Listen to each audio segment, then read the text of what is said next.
Hello guys, আপনাদের সামনে নিয়ে এলাম একটা আকর্ষণীয় একটি চাটনি, লেবুর চাটনি।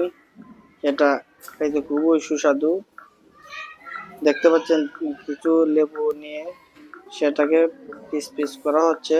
করানোর পর একটি পাত্রের মধ্যে রাখা হবে সেই লেবুটি পিস পিস।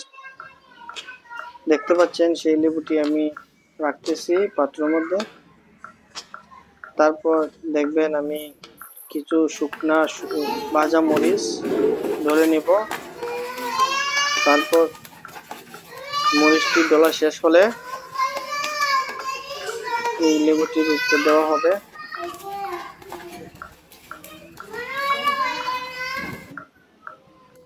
দেখতে পাচ্ছেন যে মরিচটি ডলা হচ্ছে, সেটা লেবুটির উপরে দিয়ে দিলাম। তারপর তার উপরে পরিমাণ মতো চাটনি পাতা দিয়ে দিলাম।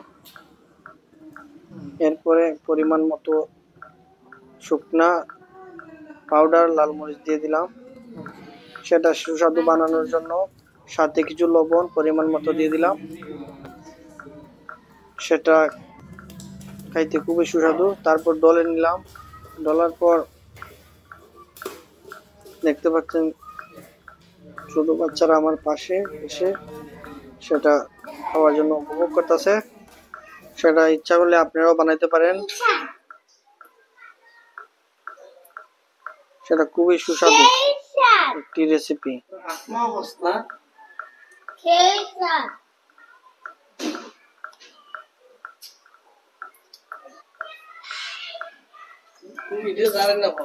সেই সাত